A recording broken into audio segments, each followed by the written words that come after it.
Hello and welcome to the first episode of the podcast of Audiogame Association. I'm Marta and today I'm here with Riccardo Vecchi. Hi, Riccardo. Hi, how are you? How are you doing? I'm fine, thank you. And you? I'm fine too, thanks. Uh, Riccardo is developer of Fury Driver Moonwalks, the new audio game made and produced by Audiogame Association. It has been released on the 4th of December of this year, so last week. But let's start from the basis. Tell us a bit about yourself. Who is Riccardo Vecchi? What are your main interests?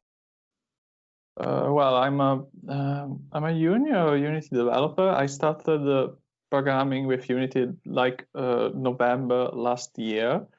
Since then, I've been following a course focused around video game development, while also developing a few prototypes in Unity for it. Then I started working on Fury Driver Moonwalks this April, and all of this time I've been practicing with Unity. About my interests, well, I don't know, video games, of course, and well, I don't know, not much else really. Not much else. Well, video games are definitely enough, I think. Mhm. And what about Fury Driver? Let's talk about it now. Is that your first game? How did you become a developer? Well, I guess it's my first full game I released commercially. Yes, it is. I did work on just a pair of prototypes during my during last year, but yes, it is my first game. I kind of already went over how I became a developer. I guess I'm a developer. I think I'm not sure. I know I know a bit about Unity. I guess. Okay. Yeah. So yeah. Again, I've been using Unity to make Fury Driver for like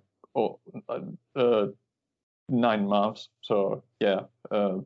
I became a developer like that, I think. Okay, thank you. In this audio game, we are Virgil, an undercover cop working to arrest Mr. Sin, the major boss of Moon City, where the story is set.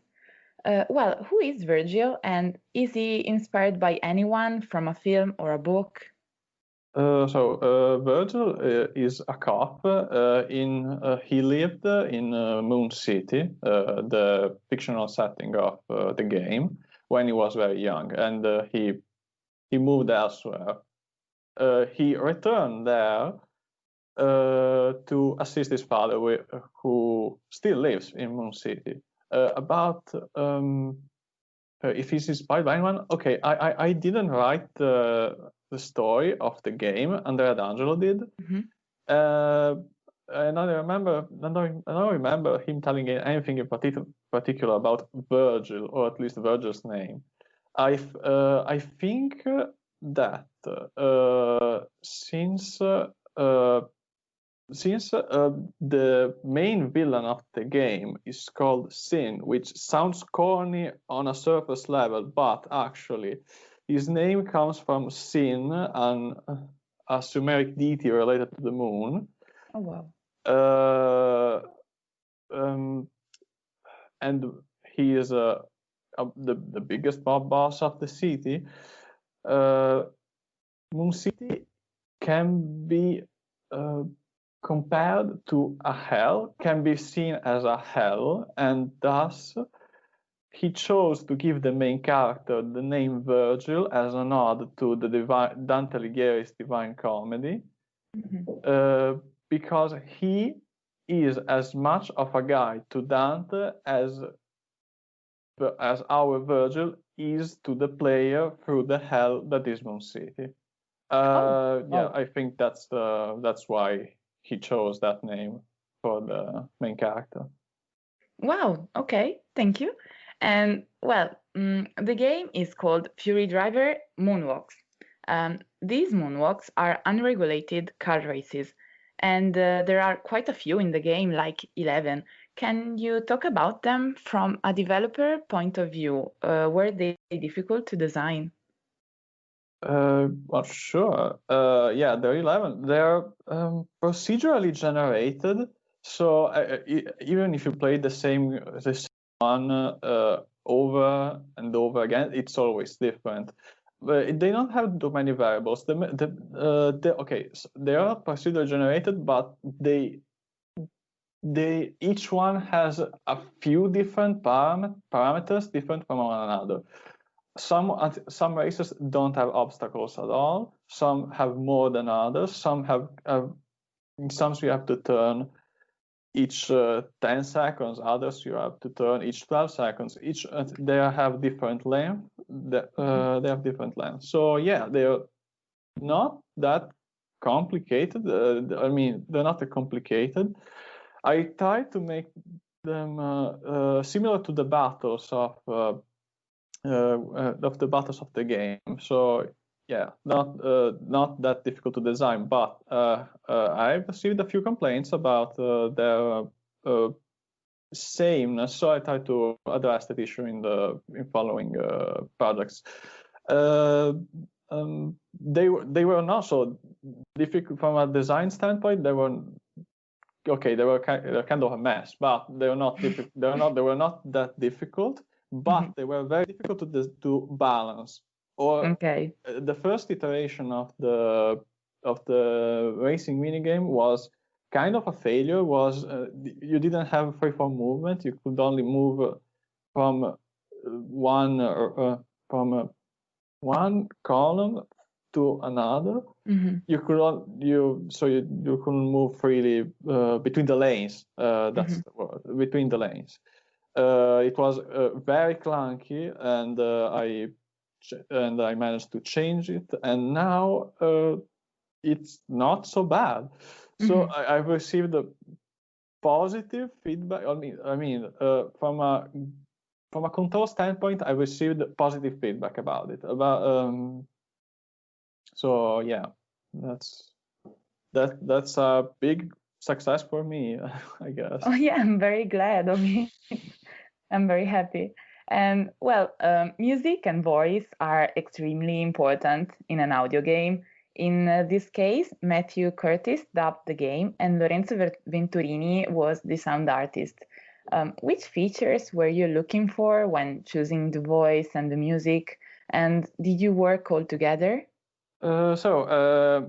Again, I didn't choose who dubbed the game and who made the audio for it. Ivan Venturi did, which basically is my boss. And I think it chose Matthew Curtis for dubbing because I think he worked on a Western drama too, and that was a success. He also gave a very convincing performance in that game. I heard a few snippets of the game. I recognized his voice. He's quite peculiar, and he thought, probably even thought that his voice was well suited for a game set in America with a lot of underground activities going on. So yeah, not something that well, yeah. David McCallion's voice wasn't as fit for the setting as his. Regarding the audio, I don't know why I chose Lorenzo Venturini. I think he knew him from I think he knew him. I'm not sure. He probably was very good. He probably heard a few tracks he made. I guess he knew how he worked, and was very confident in his ability. So he chose him to work for my game, and he made the soundtrack and the sound effects. And they've been very positively received. They've been received very well by the public. So he did a really good job in the end. It turns out even shows a very good audio composer for the game. Oh, well, I totally agree. And well, speaking of this, let's listen to some minutes of gameplay to get of the game. Welcome to Fury Driver, Moonwalks. Press the space bar to continue a previous game. Press Control to start a new game. Press the Escape key to exit the current game. Press C key to listen to the credits. You have reached Moon City Police. Window. The streets outside can be seen from here. Plant. A normal-looking palm plant. Fire extinguisher. Well, that's broken. Commissioner Fox. He's Virgil's commissioner of the new police station he's been assigned to. He asked him to escort a politician that is waiting outside nearby with a police car to the east side of the city. He reminds him to get his documents, which unfortunately are in his office, that is, on fire. That's what that smell Virgil sniffed in the corridor was. He says Virgil will have to extinguish the fire immediately. Test drive. Hold the control key for 2 seconds to skip the instructions. In a race, press up arrow to accelerate and left or right arrow to move. A voice will tell you where incoming obstacles are coming from. 2 kinds of beeping sounds can be heard. One when an obstacle is in front of you, and another when you're getting too close to the edge of the track. Getting hit slows you down, and if you take too much time to complete the circuit, you will lose. So, go as fast as you can. Get ready. Start in 3, 2, 1. Obstacle on the right. Obstacle in the center. Center! Obstacle on the left. Left turn incoming.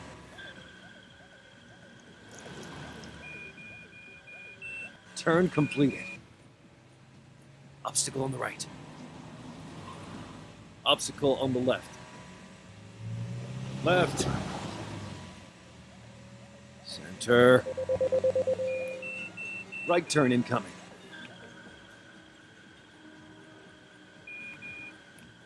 Turn completed. And now, well, how about the gameplay? How does it work and how long does it last? Okay, most of the time during the gameplay, you'll have to go from one room to another, interact with people and objects to progress through the story. Sometimes you'll have to fight gangsters or thieves. Most of the time they're gangsters, though. And sometimes you'll have to or either race or run away from, most of the time, the police or gangsters. Because that's all there is in Moon City after all. There's not that much variety, not as much as in a fantasy game. You'll have to, most of the time run away or race with people of the city. So yeah, most of the time you're just going around the city, exploring it, and sometimes you'll have to race and fight to get your way to go ahead. The game lasts about 4 to 5 hours. Okay. Yeah, on average, it takes about that much time to finish it. And well, let's talk about the community now. How important is that, and how much was it involved during the development? Well, the community, well, there wasn't one before we started developing the game. We asked more than a few times community feedback from visually impaired players about our game during the demo, during the let's say the alpha stages of the game. We made them test. We asked them to test the demo for our game, and provide us with feedback, and they did. It was very illuminating. They gave a lot of very interesting and they gave a lot of interesting suggestions. Most of them made it into the game. Most of them, if they didn't involve a massive overhaul of the movement system or something like that, it made it into the game, and certainly made it a more polished product. I'm glad for their help. Since I'm not visually impaired, and also I'm the designer of the game, one of the main designers, I guess. I might not notice certain problems in the game while I'm testing it. So yeah, I'm very glad for their involvement in this. And nowadays, I think there's more and more attention and awareness on words and their use. And here I'm thinking of the title. And why did you choose this title? Okay, the title of the game was not chosen by me. Was again chosen by Ivan Venturi, and when he approached me, he already had the title of the game set in stone. I think he chose this title because we wanted to make a story based around certain movies like Baby Driver, Pulp Fiction, and Drive, in which the criminal underworld is the focus of the movie, but there's also a lot of extreme driving. Also, Fast and Furious was one of the influences he wanted to incorporate in the game. So I guess that the game Fury Driver comes from that. This idea of conveying a game focused, which focused a lot on car racing. Okay, and well, last but not least, are you already thinking about another game, maybe a sequel? Yes, I'm already thinking about another game. I'll have to make another sequel. It will be probably out in January if everything goes well. And it's already produced. It's already about 60% made. I have to. It's. I think it's completable, but it has to be. The whole infrastructure has to go under a serious overhaul. It will take quite a bit of time. So yeah. Also, I might make some changes to the sequel based on the feedback I get from Fury Driver. So yeah, that's it. I mean, if you, I don't know if you already played the game, but well, there's a sequel that will complete the story better. Okay. Oh well, so finger crossed for sure. Yeah. Well, same. Closing our episode, let me remind you that Riccardo's game Fury Driver Moonwalks is available for Windows and Mac OS in the Audiogame digital store, Audiogame.it, and will be released on Steam, Android, and iOS in the next months. Well, thank you very, very much, Riccardo, for being here. You're welcome. And thank you all for listening to this first episode of the podcast of Audiogame Association. Goodbye till next time. Have a nice day. Bye. Bye.